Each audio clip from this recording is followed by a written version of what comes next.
faut-il manger toujours cru, toujours cuit, un peu des deux? Quelle est la vraie solution?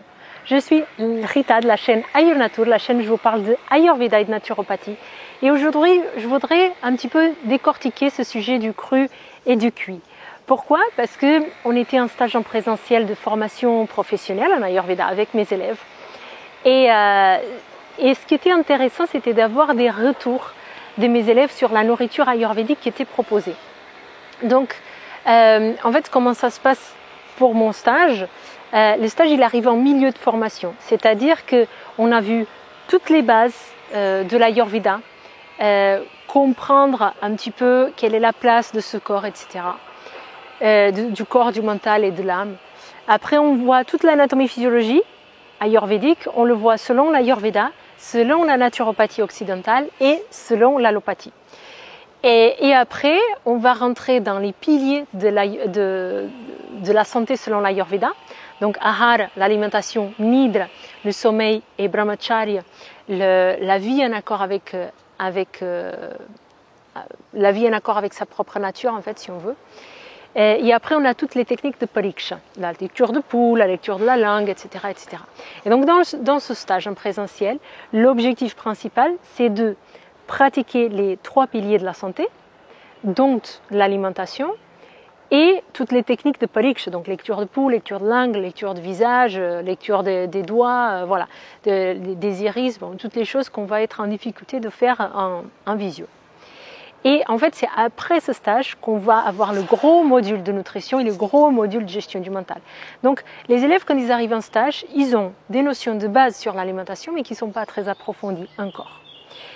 Et c'est juste que ce soit ça, parce que l'idée, c'est qu'ils observent et qu'ils expérimentent.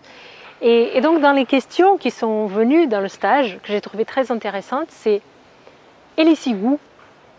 Pourquoi on n'a pas 6 assiettes à chaque fois, à chaque repas ?» Et l'autre question qui venait, c'était le cru, le cuit et le cru. Pourquoi il y a du cru? Est-ce que l'Ayurveda, c'est pas que du cuit? Donc, c'est vrai que je parle beaucoup de la nourriture cuite et c'est vrai que je parle beaucoup des 6 goûts. Et donc, vu que mes élèves ils sont arrivés avec cette difficulté, j'imagine que cette difficulté, il y en a beaucoup qui l'ont. Surtout qu'on peut lire beaucoup de choses sur l'Ayurveda qui est appliquée malheureusement d'une façon un peu dogmatique et qui du coup nous induit en erreur. Et aussi, quand on fait des petites vidéos comme ça pour le tout public, on n'arrive pas à aller très en profondeur dans chaque question. Donc je vais essayer aujourd'hui d'aller un tout petit peu plus en profondeur sur cette question des 6 goûts et du cru et du cuit, surtout du cru et du cuit, pour que vous puissiez aussi l'utiliser pour votre santé à la maison. Donc pour les 6 goûts, ça va être plus simple. Donc on a 6 goûts. Si vous voulez que je fasse une vidéo dédiée à chaque goût, expliquer qu'est-ce que je fais chaque goût dans le corps, etc., n'hésitez pas à me mettre un commentaire, ok? Comme ça je le ferai. C'est pas prévu pour l'instant. Pour l'instant c'est prévu juste une vidéo sur le goût amer qui m'a été demandé, mais j'ai pas fait pour les autres. Mais qu'est-ce qui se passe? C'est qu'en fait, on croit, et surtout parce qu'en Inde, des fois, on peut demander les thalis où il y a, on va être servi dans un plat avec plein de petites assiettes. Et c'est pas que ces assiettes, elles vont avoir chacune un goût. Des fois, elles vont avoir le même goût, mais c'est la façon de faire indienne. C'est pas qu'en Ayurveda, il faut avoir ces petites coupelles à chaque fois. Quand on observe un aliment, il ne va pas avoir un seul goût. Ok, donc la patate douce, par exemple, elle va avoir surtout madhura rasa, le goût sucré. Mais elle ne va pas avoir que ce goût sucré. Selon la patate douce qu'on a, elle va avoir ce côté un petit peu astringent aussi. L'ail, par exemple, il va avoir 5 parmi les 6 goûts. On va retrouver le goût un peu sucré, le goût un peu salé, on va retrouver l'astringence, on va retrouver le goût amer, on va retrouver le goût piquant. Donc, dans un même aliment, on va pouvoir trouver différents goûts. Donc, l'idée et l'astuce avec l'Ayurveda, c'est de savoir mélanger ces aliments et ne pas avoir besoin de manger une assiette qu'on ne pourrait pas digérer. Donc, Les goûts, par exemple, piquant, astringent, ils vont venir piquant, astringent, amer, on va dire, vont venir dans une petite quantité. Le salé aussi, il faut qu'il soit en petite quantité. Le goût madour, le goût sucré, c'est en général celui qui va prendre plus de place. Il y a un deuxième, le goût acide aussi. Donc, c'est juste une question de comment vous organisez ça. Donc, voilà pour les 6 goûts, juste ce que je voulais vous dire. Vous n'avez pas besoin de faire plein d'assiettes différentes. Vous pouvez inclure dans une même recette, dans une même assiette, les 6 goûts. Et si vous avez des questions là-dessus, n'hésitez pas à les mettre dans les commentaires et je vous répondrai directement dans les commentaires, ou sinon je ferai d'autres vidéos s'il y a besoin d'aller plus loin. Maintenant, pour la question du cru et du cuit, c'est très intéressant et donc je voudrais l'aborder ici avec vous. Donc c'est presque comme si on a l'impression que l'Ayurveda il dit toujours manger cuit. Pourquoi? Parce que plus la nourriture elle est cuite, plus elle est facile à digérer. Et selon l'Ayurveda, il y a énormément de maladies. La plupart des maladies, elles vont commencer avec un problème de digestion, un problème d'acné. C'est-à-dire, on mange un aliment, on ingère un aliment, il n'est pas capable de le digérer. Donc, un grand travail qu'on fait avec l'Ayurveda, c'est de rendre un aliment qui est difficile à digérer, de le rendre plus digeste pour que la personne elle puisse le digérer. Et ça, c'est un régime ayurvédique thérapeutique. Pour une personne qui ne sait pas digérer. On va le dire. Pour l'instant, pas de cru. Évitez le cru. Donc, j'ai souvent ces personnes au cabinet qui n'ont jamais faim en fait. Elles n'ont pas la sensation de faim. Elles sont très maigres ou elles sont au contraire dans le surpoids parce qu'elles mangent mais elles n'arrivent pas à digérer. Et il y a cette mode des jus de fruits et des légumes au petit déjeuner. Elle est intéressante parce qu'il y a énormément de nutriments dedans. Mais pour pouvoir les intégrer, ces nutriments, il faut pouvoir digérer. Si on ne digère pas, ça ne sert à rien tous ces nutriments. Vous perdez le temps de faire les jus, vous jetez à la poubelle tous ces fruits et légumes frais, bio que vous avez achetés, et puis vous ne les digérez toujours pas. Même si... dans ces courants en naturopathie, on va dire que le jus, il n'a pas besoin de digestion. Vous ressentez bien dans votre corps ça vous plombe. Si vous avez des problèmes digestifs, que vous mettez du jus, vous allez ressentir des fois de la douleur, de l'acidité, des fois de l'inconfort digestif. Donc c'est bien qu'il y a une digestion, ok? Et ça, vous pouvez l'observer dans votre corps.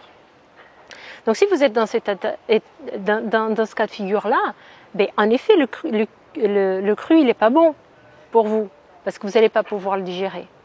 Mais la personne qui est bien portante, et ça, je reçois énormément de personnes là-dedans aussi, parce que comme j'ai la chaîne YouTube, j'ai beaucoup de personnes qui se sont mis à l'Ayurveda et qui ont compris qu'une alimentation saine, selon l'Ayurveda, c'était de ne pas manger du cru.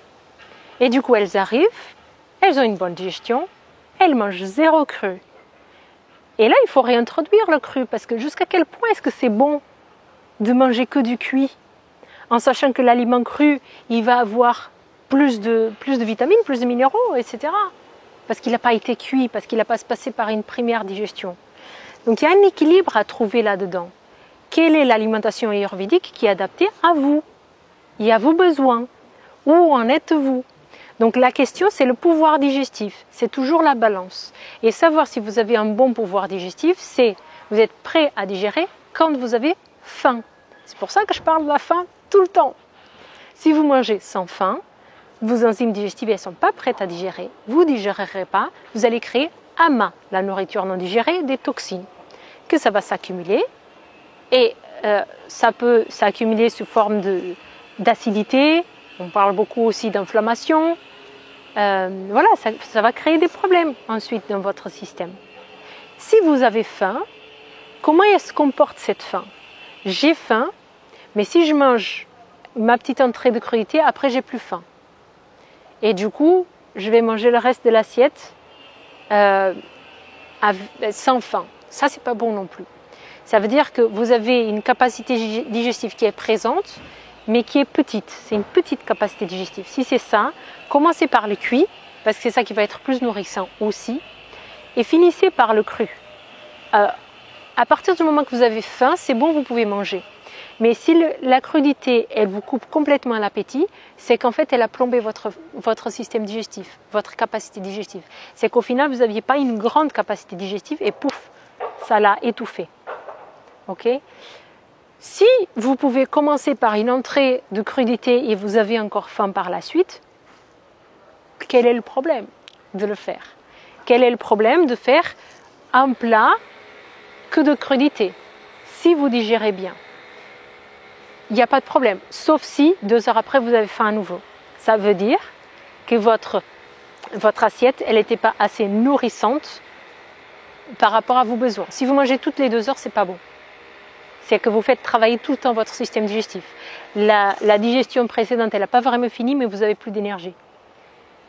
Donc, faites en sorte de, si vous mangez à midi, vous n'avez pas faim jusqu'au votre dîner.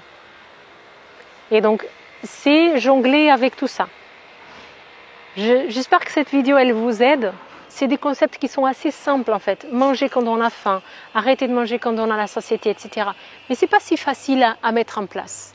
Je vois par mes élèves pendant le stage en présentiel, parce qu'une chose c'est de dire les exercices faits à la maison. Oui, ils ont fait, ils ont des retours, on a des retours en live de ce qu'ils ont fait.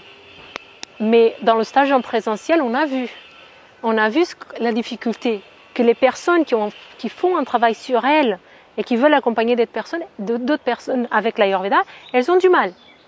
C'est pas facile d'être dans cette observation. Et on est confondu, parce que du coup, on ne sait plus est-ce que c'est la vraie faim, je vais attendre, est-ce que voilà, je m'arrête de manger là ou pas. Vous avez besoin de passer par ce processus-là. Donc la plupart de mes élèves, quand ils sont arrivés au stage, ils l'avaient déjà fait, mais certains non. Et du coup, ils étaient en difficulté. En plus, la cuisine d'Astrid, qui fait la cuisine pendant le stage en présentiel, elle est très bonne. Je vous mettrai ici un peu des vidéos pour que vous ayez une notion aussi de comment on mange pendant le stage. C'était très diversifié. Et ce qui fait que des fois, on n'a pas faim, mais on a envie de manger ce qu'elle a fait. Et du coup, on n'est pas dans l'écoute de ses besoins.